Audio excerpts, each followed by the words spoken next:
Hey dear students, I know कि अब आपका रिजल्ट आउट हो चुका है, बट स्टिल आपको कंफ्यूजन है कि हमारे किस मार्क्स पे और किस तरीके से काउंसलिंग होगी और किस मार्क्स पे हमारे कट ऑफ बेस्ड या फिर आपका बोलोगे सिलेक्शन किस रैंक पे होगी। सी, आपका पॉइंट यही है कि आपको ये जानना जरूरी है कि आपका जो सिलेक्शन होगा वो आपके मार्क्स पे होगा, रैंक पे होगा, परसेंटाइल पे होगा।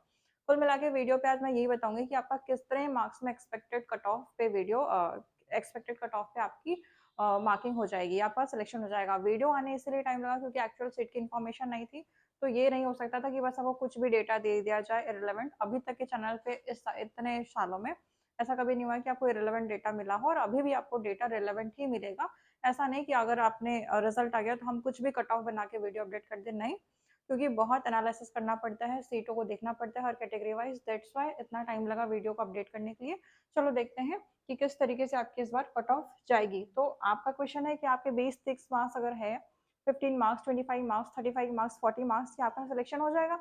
आपका कंफ्यूजन यही है, तो चलो आज उसको दूर करते हैं। देखिए जरा, आपका जो सिलेक्शन डिपेंड करेगा बेटा, ये आपके सीट पर डिपेंड करेगा, कितने कॉलेजेस में कितनी सीट है। ठीक है, डिपेंड करेगा कि आप कितने कैंडिडेट्स इस बार अपियर हुए थे 2026 में। क्योंकि इस बार नेगेटिव मार्किंग भी थी, तो कुछ ना कुछ अफेक्ट तो हुआ ही होगा। ठीक है, एंड एट लास्ट आपका डिपेंड करेगा आपका rank, not a mark, nothing. ठीक है, आपके मार्क्स डिपेंड नहीं करेंगे, आपका डिपेंड करेगा आपका रैंक, दैट इज परसेंटाइल।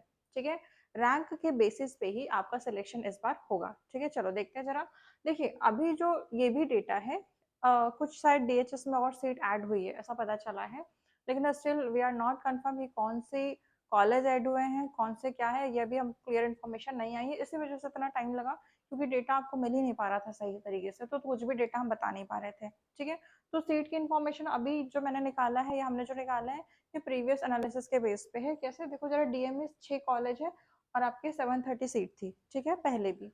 और डीएचएस में आपके 12 कॉलेज है, 720 सीट, और इसका टोटल मैं बोलूँ तो टोटल आपके पास सीट है 1450 की। प्रीवियस डेटा और प्रीवियस ट्रेंड के एनालिसिस के हिसाब से इस बार फ्लक्चुएशन हो सकते हैं डेफिनेटली। तो फिर अगर सीट इंक्रीज होगी तो फिर आपका रैंक में भी इश्यू थोड़ा सा आएगा, इंक्रीमेंट होगा। देखो जरा, अब मैंने बोला एक्सपेक्टेड रैंक की अगर मैं बात करूँ, तो मेरी एक्सपेक्टेड रैंक बेटा, अगर मैं यूआर की बात करूँ तो 320 मार्क्स। ठीक है, ओबीसी की बात करूँ तो आपका 570 टू 590 अप्रॉक्स। ठीक है, SC category 225 to 240, and ST category में मैं बात करूँ तो 240 टू 270 अप्रॉक्स मेरे क्या है, मार्क्स हो रैंक होंगे।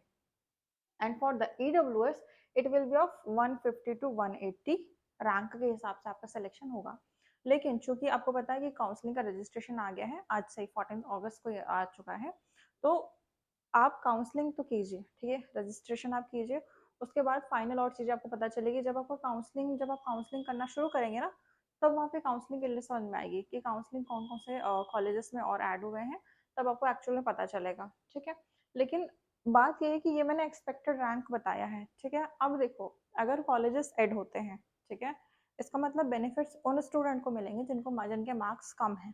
ठीक है, तो पॉसिबिलिटी बेटर होगी कि जिनके भी मार्क्स अगर कम है, ठीक है, और डेफिनेटली कॉलेजेस बढ़ने की संभावना है इस बार। तो अगर कॉलेजेस बढ़ते हैं तो आपका 10 या 20 नंबर आप ऊपर इंक्रीमेंट लेके चलो, या इंक्रीज उतने 10 या 20 नंबर आपके रैंक बढ़ सकते हैं इस एक्सपेक्टेड कट ऑफ में। तो मैं अगर बोलूँ तो +10 का सब में इंक्रीमेंट हो सकता है, +10 और 20 मार्क्स का। लेकिन एक्सपेक्टेड कट ऑफ अगर आप इतना है तो यू आर क्वालिफाइड, आपका सिलेक्शन हो जाएगा। ठीक है, तो बेस्ड आपकी बातें यही है कि आपका जो सिलेक्शन होगा ये आपके मार्क्स पे नहीं, आपके रैंक के बेस पे होगा। ठीक है, तो दैट्स वाई जिस स्टूडेंट के मार्क्स कम है लेकिन रैंक अच्छी है और परसेंटाइल अच्छे हैं, तो आप श्योरिटी लीजिए कि आपका हो जाएगा। दूसरी चीज़ ये होगी कि जब आप काउंसलिंग कराएंगे, ठीक है, काउंसलिंग का रजिस्ट्रेशन होगा। ठीक है, काउंसलिंग का रजिस्ट्रेशन तो स्टार्ट हो गया। अब काउंसलिंग का रजिस्ट्रेशन अगर आप स्टार्ट हो गया है, तो ऐसा नहीं है कि आप काउंसलिंग अटेम्प्ट नहीं कीजिए, काउंसलिंग बिल्कुल आप अटेम्प्ट कीजिए। ठीक है, अटेंड करना इसलिए जरूरी है क्योंकि कभी कई बार ऐसा होता है कि हमें लगता है इस बार होगा ही नहीं, लेकिन फिर भी कई बार सिलेक्शन हो जाता है। नेगेटिव मार्किंग थी, इस वजह से कट ऑफ में थोड़ा सा इफेक्शन हुआ है। पिछले बार ऐसा नहीं था, नेगेटिव मार्किंग नहीं थी, लेकिन इस बार नेगेटिव मार्किंग थी, इस वजह से कट ऑफ में थोड़ा सा चेंजेस आया है। तो मेक श्योर आप काउंसलिंग जरूर अटेंड कीजिए। ठीक है, रजिस्ट्रेशन कराइए, रजिस्ट्रेशन तो स्टार्ट हो गया, पूरा पूरा लिस्ट आ गया। ठीक है, और काउंसलिंग अटेंड कीजिए। ठीक है, काउंसलिंग के बारे में मैं थोड़ा सा और डिटेल में वीडियो बताती हूँ नेक्स्ट वीडियोस में। फिलहाल ये था कि आपका जो सिलेक्शन होगा वो आपके रैंक के बेस पे होगा, ना कि आपके मार्क्स के बेस पे, ठीक है? All the best, good luck.